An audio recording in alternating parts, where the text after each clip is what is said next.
Билим берүү министрлиги 2020-2021 жылдагы 1-класстарды окутуунун бир нече варианттарын карап жатат. Алардын биринде региондордо окуучунун мугалимдин өмүрүнө, ден соолугуна зыян келбесе билим берүүнүн процессин уюштурууга болот деп көрсөтүлгөн. Анда мектептеги санитардык эпидемиологиялык көзөмөлдү жергиликтүү бийлик камсыздаш керектиги камтылган. Экинчи вариантта ар бир мектеп кезек-кезеги менен график түзүп, 3 күн офлайн болсо 2 күн онлайн окутуусу же мектепте сабактын узактыгы 30 мүнөттөн ашпаган окуучулардын санын эске алып окутууну уюштуруу каралган. 2 жуманын ичинде эксперттик топ иштеп бүтөт, акыркы варианттарды сунуштайт. Ошондо анан биз ошондо жарыялайбыз. Албетте сөзсүз министрлик ушул кырдаал оңолсо, өзүнө эле кадимки эле түрүндө сабак башталса жакшы болмок деп эле аракет ойлонуп атабыз. Бирок кандай болбосо дагы ушул 1-класска өтө чоң көңүл бурулуп атат. Бул жаңы келип аткан мектепке бала, бул мугалимин көрүш керек, мектеп дегенди сезиш керек, коллектив деген бар деп.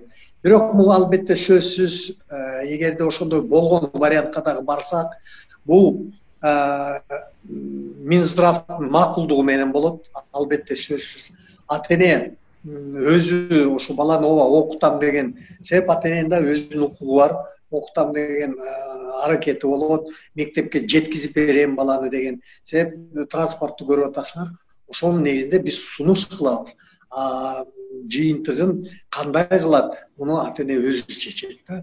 Мындан улам министрлик жакын арада бир жыйынтыкка келип, кандай абал болсо дагы 1-сентябрда окуу жылы башталарын кошумчалады. Өлкөдөгү эпидемиологиялык кырдаалга байланыштуу билим берүү жана илим министрлиги тарабынан түзүлгөн эксперттик консультативдик кеңешме алдыңкы тажрыйбага ээ болгон өлкөлөрдүн окутуу методдоруна таянып, пандемия шартында мектепте окутуунун бир нече вариантын иштеп чыкты. Анда атайын адистердин да сунуштары камтылган. Бул туурасында эксперт Кеңешбек Сайназаров билдирип, эми билим берүү министрлиги өкмөт менен кеңешип бир чечимге келиши керек дейт. Кеңешме 1-класстарга классикалык түрдө окутуу сунушун камтыган. Биз колдон келишинче ошол классикалык түрдө окутууга жакындаткыла деп сунуш кылдык. Бирок ошол эле мезгилде аны чечүү жагын ошол санэпидем станциялар, санэпидем кызматтары жана ошол билим берүү министрлигинин өзү дагы саламаттык сактоо министрлиги менен биргеликте чечише турган нерсе да. Биз эми ошол эксперт катары айта беребиз. Бирок аягында барып жоопкерчиликти ким алат? Ошол жагы көбүрөөк проблемалуу турат да. Кыргызстандагы 2020-2021 жылдагы окуу жылы боюнча президент Сооронбай Жээнбеков да үн катып, 1-радиого берген маегинде 1-класстын окуучулары мектепке барып билим алышы мүмкүн деген. Мамлекет башчынын айтымында бул маселени тийиштүү органдар карап жатат. Билим берүү министринин жаңы окуу жылына даярдык боюнча маалымат алдым. Алгачкы чейректи аралыктан окутуу менен баштап, андан кийин кырдаалга карайбыз деген камылгасын мына азыр көрүүдө. Бирок мына 1-класска келчү балдарыбызды мектепке окутуу маселесин кароону министрге да, премьер-министрге да айттым. Аларды аралыктан окутуу мугалимге да, ата-энеге да түйшүк алып келет деген ойдомун.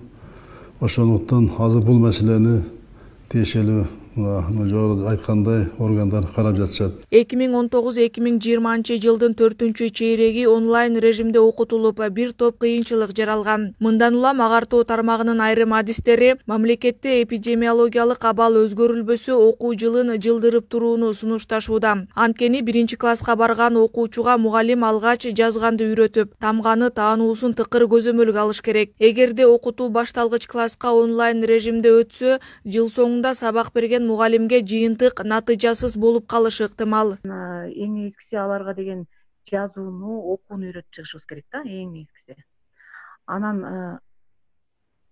алар деген эми жыйынтыгы кандай болуп калат, мисалы жылдын аягындачы начар болуп калышы мүмкүн да. Биз ойлогондой болбой калышы мүмкүн. Уже 1-класстын аягында алар шаар эле окуп калыш керек кадимкидей. Мына ошого жетише албай калышы мүмкүн. Жакшынакай кылып сулуу тамганы өз элементи менен жазганды үйрөнүш керек. Анын баары деген аябай чоң эмгекти талап кылат. Анан мен билбейм, онлайн окуу мен үчүн бул окуу эмес да, баягы өзүнө өзү алдоо деп эсептейм да бул онлайн окуунучу. Убактылуу эми айла жок болуп атпайбы, мондай кырдаал болуп атат.